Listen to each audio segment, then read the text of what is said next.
I'm just going to record this video and not really think twice about it. I think a lot of my most earnest stuff comes out when I'm not really trying to edit or be particularly professional at this. And unfortunately, I just had to come to terms with, right now, things are not looking very good for me. I really hate saying that, because it feels so defeatist. It feels so like I'm giving up before the race has even run. But when it comes down to it, I'm frustrated. Because I made this YouTube channel primarily for the point of connecting with people. Connecting with the communities that I interact with and trying to build something bigger than myself. And I guess with certain delays and with certain things not planning out how I want them to be, it really makes things difficult on me. But at the same time, I'm learning a lot. I'm learning a lot about myself and a lot about like how to make YouTube videos. But I'm also realizing, like, I don't know, to do the things that I want to do, it requires a lot more work, a lot more time, and frankly, a lot more equipment than what I currently have. And even though I'm working to get to where I need to be, or where I think I should be, it takes more time than what YouTube expects. I'm not sure why I feel compelled to like put this stuff out weekly or anything like that. I don't know why I'm not really taking my time to make this stuff. I guess I just assume that with how much time has been between like when I first started watching YouTube and where YouTube is now, I guess I expected the standard to be a lot higher. And for like certain YouTubers who are like veterans of their craft, things like that, like their production value is very clearly like super high. Like me, I'm really raw. I'm really like, not professionally done, but I also am just kind of starting out. But it's just such a conflicting feeling because you feel like you have all these expectations of like what to do and how often you need to do something. And, you know, everyone wants to be successful in whatever their chosen field is. No one wants to come out to the world, come out to the public, and essentially just be like some other guy. It's hard being humble. It's truly hard being humble. Especially when the extra work it requires to be something bigger than just a random person. It's such a noteworthy effort. I guess I wasted enough time not really explaining myself, but I might as well explain why I'm even making this. So, last week, I put out about 3 videos. All of them were a series of me reviewing cosmetics by the year. And I really liked making those videos. It was a really fun process, I really enjoyed it, and I planned on doing more. But at the same time, something about the reception of the last video in the series, the 2021 review, it, like, seeing the views go down exponentially, I know views shouldn't matter to me. I know none of that should matter to me. And just by even acknowledging how things are bad right now is likely not reflective of the future, but it is very disheartening when your metric of success is how often people engage with your videos and how often people engage with what you're saying. And when the first one of those series came out and I got the comments I got, good, bad, and in between, I was so excited to interact with people and to sort of like share my thoughts and be myself with this community again. After essentially feeling like I never could return to this game, after essentially feeling like there was nothing left to jump into, there was something hopeful about seeing Fix TF2 essentially revive the community, to give it a second win after it desperately needed one. And things aren't much better. That's why I'm making this series. Well, making the series that I am. Because there's so much left in TF2 that deserves criticism, that deserves critique, that deserves betterment, that someone needs to speak up, and not in this like very loud and aggressive way that some YouTubers can be, but someone just needs to speak up and give a voice to the voiceless. And I know that's very presumptive of me to feel like, oh, I should be the one to do it, that I'm qualified to do it. I'm not. I'm really not. I struggled so hard making even the thumbnail for this video, and I'll likely end up editing it and updating it after this recording, but there's just so many feelings wrapped up in TF2. It's difficult to put this, it's difficult to put down this game. And it's not in the same way that other games are difficult to put down. They're live service games. And that's something that I feel like is something that TF2 doesn't acknowledge, is that even if it did it before this was a term, even if they did it before this was a expectation, TF2 was like one of the original live service games. And after getting myself familiar with other games out there, after testing the waters with some Call of Duties, with some Fortnites, with some other modern games, I can see how a lot of games essentially have taken from that TF2 mold and ran with it further, and it puts into perspective what it's like to play a game without like an objective. There's a reason this video is originally and hopefully definitively called Getting Off The Treadmill. Some of you may not understand what that necessarily means.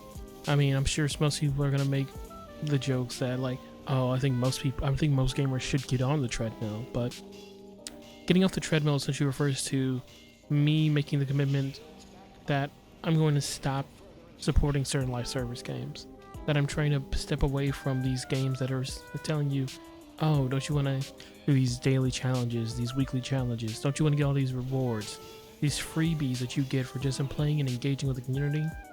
Because I've played games like that, many games like that. As I've said, Call of Duty, Fortnite, Dead by Daylight. Goodness, there's just so many out there. But I don't engage with a lot of those. The reason why Fortnite has ever kept my attention for as long as it has, because when I started playing the game, I mostly played it with my friends. And that was like a nightly ritual. That was the reason that we got together and we hung out. But it wasn't just because, it wasn't like, Fortnite wasn't just like the game that we loved. It was just a game that was there. It was free, it was easy to play, and, you know, not every game is going to have a satisfying ending, but when they happen, they felt great. And after I started falling out with a couple of those friends and we split, I mean, I still played Fortnite, but I did it much less so. Instead of doing it because of this bond that I have with this person, I started doing it because, you know, I was adding value to my account. Maybe it would be like TF2, where there's some way for me to cash out and sell off my Fortnite account under the table so I could,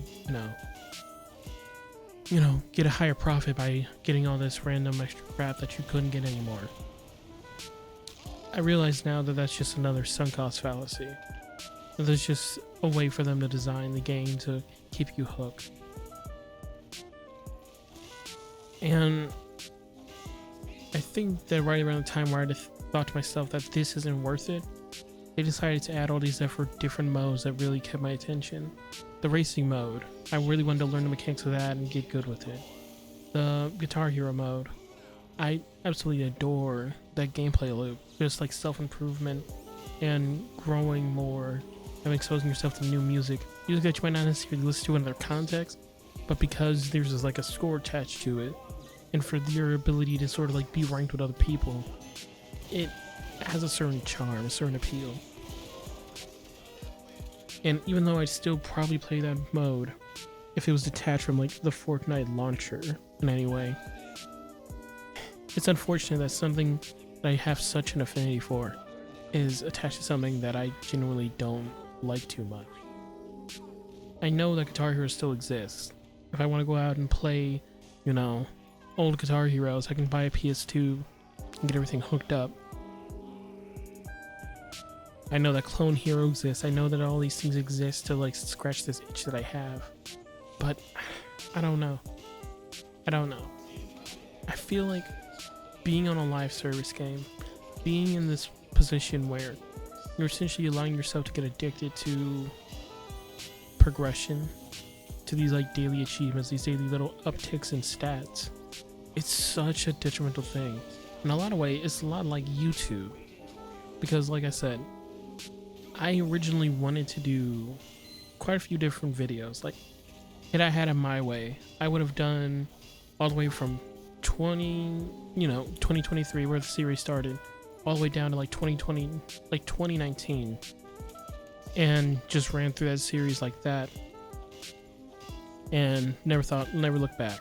But unfortunately, the reception of that 2021 video put me in a space where I didn't know if it was worth it, because ultimately I wanted those videos to be a conversation piece.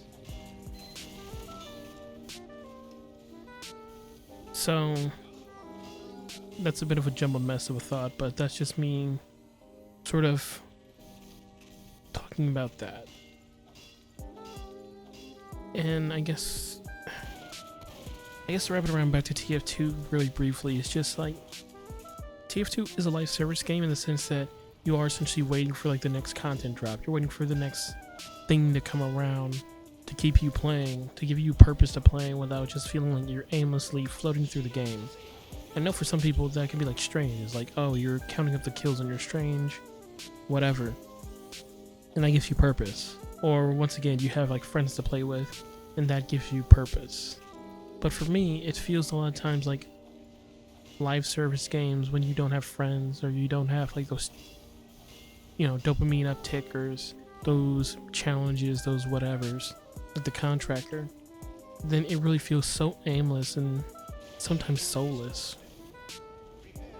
And I think this like addict's mentality is why I had to break away from TF2 for a good year and a half, or however long it was. Some people call it burnout when you play too much of a thing. I never played TF2 so excessive. Well, I haven't played TF2 excessively in many years.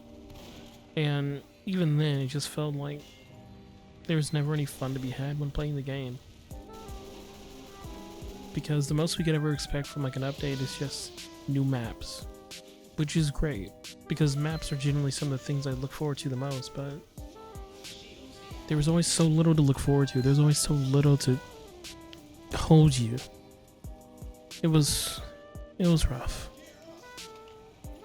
And I think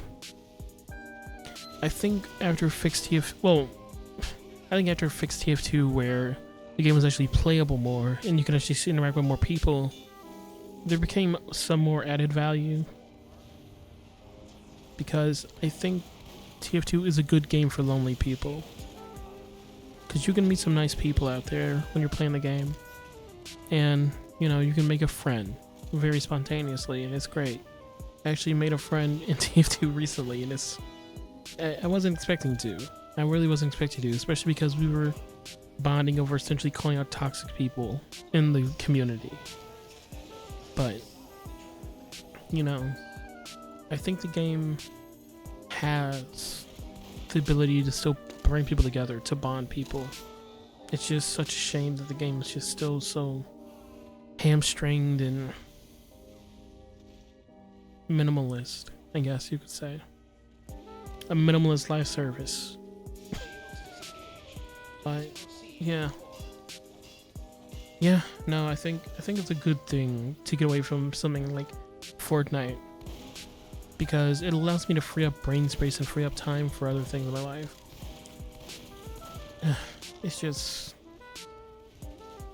It's so hard right now to even imagine, the future, really. I don't mean to be down. I don't mean to make anyone feel a certain type of way about this video. It's literally just me talking to a microphone, and I'm not even looking, but I've got so many damn hobbies. I've got so many damn interests. It makes it so difficult to focus on one thing in particular. And when you're someone like me who's been desperate for success, desperate for, community, for fellowship, for just finding sort of like a group of people that you can truly relate to, you cling to whatever you have in front of you, even if that thing isn't good for you.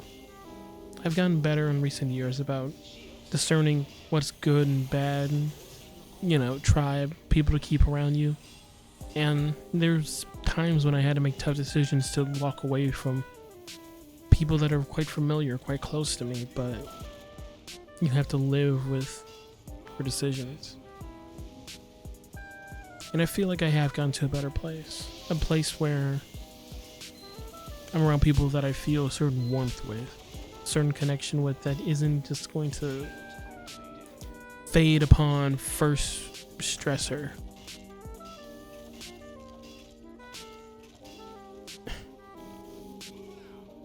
It's just hard when it's hard to carry on when you have so much baggage with you.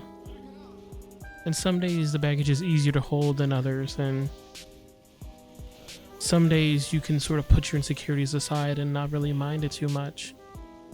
You can ignore all those things that bother you, all those little tics that, make you stand out in a crowd, that make you weird, things like that.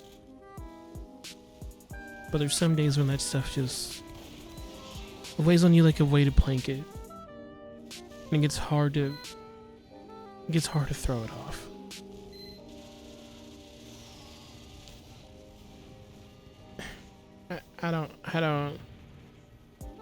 I think one of the biggest insecurities I have when it comes to making videos and to doing stuff like this is just that I'd like to make content. I'd like to make videos. I'd like to make whatever that people enjoy and that people resonate with. But I just don't know what people want. I don't know. It feels like so often that people just get overnight success, but I know it's not true. My music channel was up for a year before anyone got any traction. My art will probably sit for years without being noticed. And I know that for a fact because I know better artists than me who are still unnoticed. And I just hope that they don't take their lack of success as a reason to stop. I'm still mulling over who these videos are for. Because I know me, that I would never rewatch one of these videos. I know me that if I heard someone just talk to a microphone like I am, I probably wouldn't care. I probably wouldn't follow along. But I don't think I'm going to find out who I am if I don't go through these awkward pains, these growing pains of not knowing who I am. I don't think I'm going to ever find out who I truly am until I go out there and just do it.